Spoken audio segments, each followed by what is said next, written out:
morning, good afternoon, good evening. दोस्तों, Kevin Lopez back from personal tutor. Standard 12th term 2 examination में चीज़ें बहुत dubious चल रही है. Since we know certain things, we at Personal Tutor have gone ahead and designed some presentations, some solutions for you people. अगर आप देखें तो स्टैंडर्ड 12th में आर्टिकल्स का एक काफ़ी इम्पॉर्टेंट नोशन दिया गया है. आज मैं आप लोगों को थोड़ा सा आर्टिकल्स के बारे में समझाने वाला हूँ, that what exactly is meant by articles, where it is needed, how it is to be defined or designed, what are the basic components, and why it is inculcated in the 12th standard syllabus. तो सबसे पहले एक important चीज़ हम note कर लेते हैं. Articles जो हैं वो बेसिकली आप लोगों के सिलेबस में एक रैशनल थिंकिंग डालने के लिए इंट्रोड्यूस किए गए हैं. क्योंकि आप लोग जब आर्टिकल्स लिखते हैं तो दोस्तों आर्टिकल्स आप लोगों की rational thinking, that is to how to express your opinions and views about something define करते हैं. You actually know how to write the pros and the cons. आप एनालिसिस करते हैं, आप आर्ग्यूमेंट्स देते हैं, इन डेप्थ आर्ग्यूमेंट्स भी बनते हैं, आपकी राइटिंग स्किल डेवलप होती है और आपको बहुत सारे अलग अलग टॉपिक्स के बारे में फाइंड आउट करने की एक एबिलिटी भी प्राप्त होती है. ना फ्रेंड्स, अगर हम देखें तो आर्टिकल राइटिंग के अंदर अगर चीज़ आती है तो that is simply based on various things. That means सबसे पहले हम समझते हैं इसको, आर्टिकल्स क्या होते हैं. Article basically is a piece of writing. Okay, now it's a piece of writing through which one can express one's concern, opinion or views on a wide range of issues. ये हो गया इसका vocabulary meaning. Let us understand. Article एक लेख होता है जिसमें आप अपने पॉइंट्स, अपने व्यूज़, अपने पॉइंट ऑफ व्यू, POV जिसे मैं कहूँगा, अपने POV, आप अपने जो भी एक्सप्रेशंस हैं किसी टॉपिक के ऊपर, आप उसको कैसा समझते हैं, you find it good, you find it bad, वो सब चीज़ें आप यहाँ पर डिफाइन कर सकते हैं. इसके लिए आपको इन्फॉर्मेशन कलेक्ट करना पड़ती है, इसके लिए आपको एनालिसिस करना पड़ता है, आपको सीक्वेंसिंग करना पड़ती है कि आप अपनी बातें किस तरीके से रखें, आपको लिखना रहता है, आपका सेंटेंस स्ट्रक्चर कंफर्म्ड होना चाहिए, एक ल्यूसिडिटी होना चाहिए. सो ल्यूसिडिटी मीन्स एक फ्लो होना चाहिए. ऐसा नहीं कि आप किसी आर्टिकल में एक तरफ आप कोई सी बात लिख रहे हैं पॉजिटिविटी की, तो वहीं आपने इमीडिएटली एक नेगेटिविटी डाल दी और फिर उसके बाद में आपने सरकार को ब्लेम कर दिया. No guys, it shouldn't be like that. You should, there is a format of an article, you should go ahead and follow that format. Let's have a look at it also. अगर मैं marking scheme बता दूं आपको, तो marking scheme के लिए article का usually 5 marks दिए जाते हैं.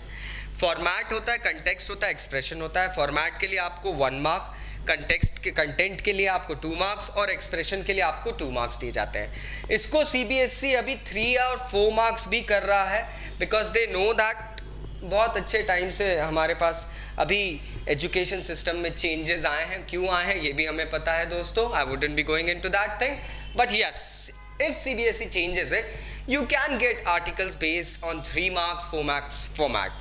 बट एक जनरलाइज अगर हम बात करें तो यूजुअली CBSE 12th स्टैंडर्ड में 5 मार्क के आर्टिकल्स देते हैं. Now let's understand the strategy, how do we write an article.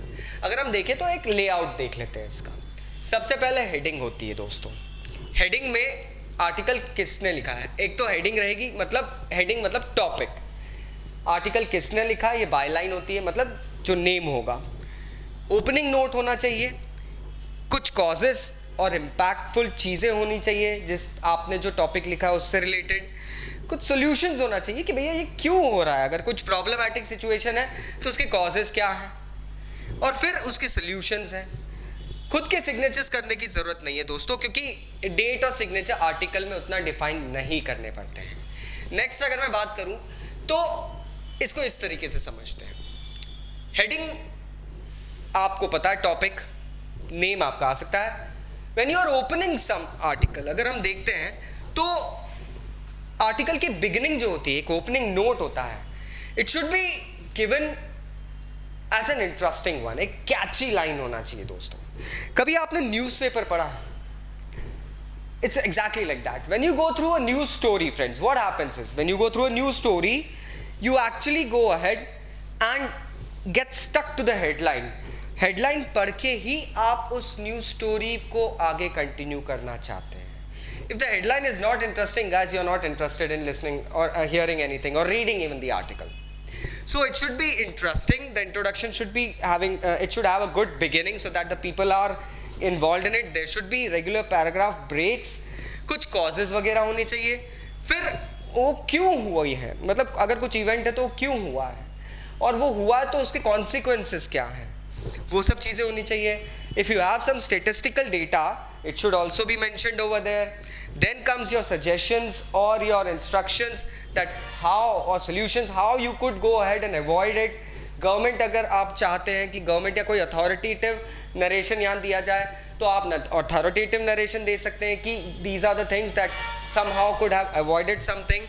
And finally there is a conclusion given. Conclusion मतलब एक ending.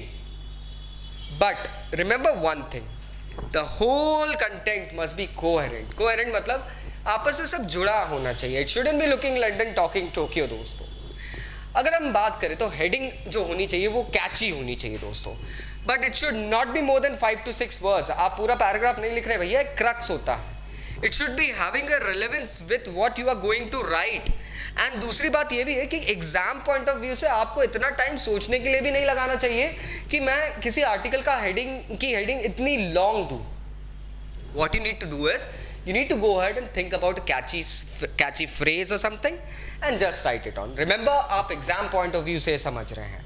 Again, byline की अगर मैं बात करूँ तो byline मतलब जिस person ने वो article लिखा है उसका नेम वहाँ आता है. यूजली ये न्यूज़पेपर वगैरह में रहता है, बट अगर एग्जाम में आपको ऐसी कोई चीज़ नहीं दी गई है तो प्लीज़ अपनी पर्सनल इन्फॉर्मेशन मत लिखिएगा. बॉडी जो होती है 3 से 4 पैराग्राफ के अंदर कंप्लीट हो जानी चाहिए. ये पूरा आर्टिकल जो है आपका 3 to 4 पैराग्राफ के अंदर कंटिन्यू होना चाहिए. अब पैराग्राफ्स को मैं एक्सप्लेन कर देता हूँ. पैराग्राफ 1 जो है उसको हमेशा टॉपिक के एक शॉर्ट इंट्रोडक्शन से शुरू करना चाहिए. What you need to do is, you need to go ahead and introduce the paragraph with something that is related to the heading. इसके अंदर बिल्कुल कुछ quotations आप यूज कर सकते हैं, आप कुछ facts डाल सकते हैं जिससे कि जो हमारे व्यूअर या रीडर्स हैं वो रीडर्स उस आर्टिकल की तरफ थोड़ा से क्लिंग्ड रहें. It should have an anchor's edge, मतलब एक एंकर होता है ना जिस तरीके से हुक करता है, it should have that hookness into it so that the reader of the article gets coherent with it and gets attached to it. Second paragraph और थर्ड पैराग्राफ की बात करें तो हम यहाँ पे किसी भी तरीके से लिख सकते हैं, 1 या 2 पैराग्राफ में हम लिख सकते हैं. इसके अंदर आपको पूरा एनालिसिस नॉट कंक्लूजन, आपके जो पॉइंट ऑफ व्यूज हैं, जो आपके फैक्ट्स हैं, रेवलेशंस हैं, जो भी चीज़ें हैं वो आपको यहाँ पे देना चाहिए. एक चीज़ होना चाहिए यहाँ पे, काफ़ी सारे स्टूडेंट्स की एक स्टाइल होती है, they usually go ahead and paragraph 1 में they create a question and then try to answer that question in paragraph 2 and 3 by providing suggestions. I don't say it's wrong, but until and unless you are expert in literature content, you don't have to attempt that style.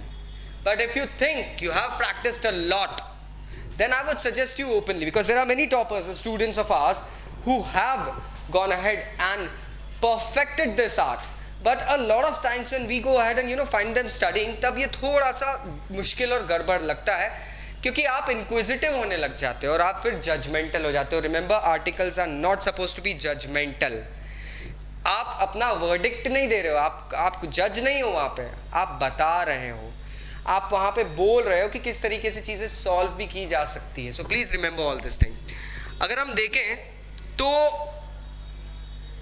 इधर हमें paragraph 2 में एक तरीके से ये बताना चाहिए कि अगर कोई सी प्रॉब्लम है तो वो क्यों हो रही है, क्या रीज़न है, and all sort of things.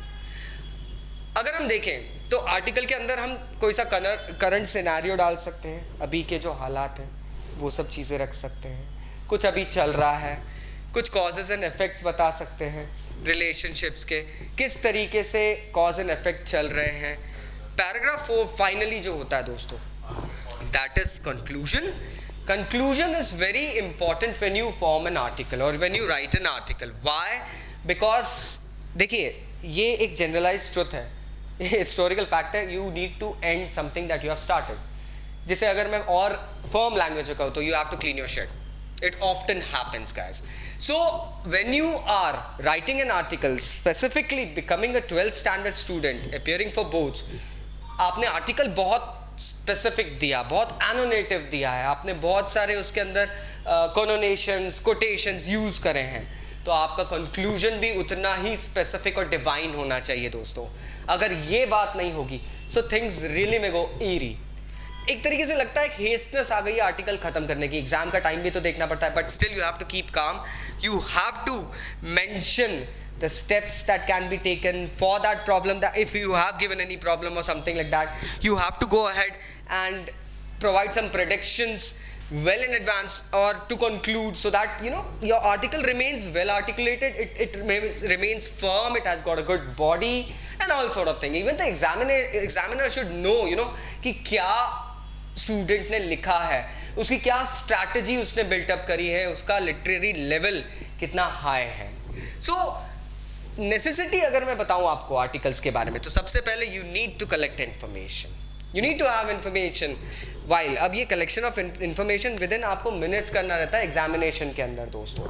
Analysing होती है, practice makes a man perfect. आप लोगों को टॉपिक्स वैसे भी मिल जाते हैं स्कूल की तरफ से कि किन टॉपिक्स पे आर्टिकल्स यूजुअली आने वाले हैं। So what you can do is you can collect information, you can analyse them, sequencing कर दिया करो थोड़ा। उससे ज़रूरी ये होता है, बेटर होता है कि आप अपने आर्टिकल को एक सीक्वेंस में लिख पा रहे हो। As I said, you don't need to go haywire. You don't need to write things in just a matter of time so that you grab good marks. Your marking also depends upon the way you use your literary knowledge. It is said, आपकी जो writing है उसके अंदर आप देखिए clarity of thought होनी चाहिए. Until unless you don't clear your thoughts, you don't clear your views or topics, it is of no use or understanding. Grammatical language की hold, grammatical जो आपकी knowledge है, command over language जैसा कि लिखा है, grammatical knowledge जो है, it has to be very very firm and strong. If you like to use some good words, so please practice them.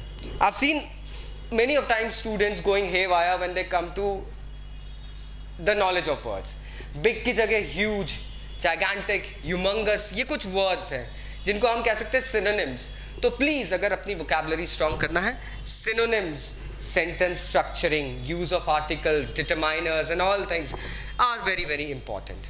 अगर मैं आपको एक sample बताऊं तो there's a question. The present day youth are greatly stressed due to cutthroat competition and consumerist culture. Write an article in 150 words on the causes of stress on modern generation suggesting suitable solutions.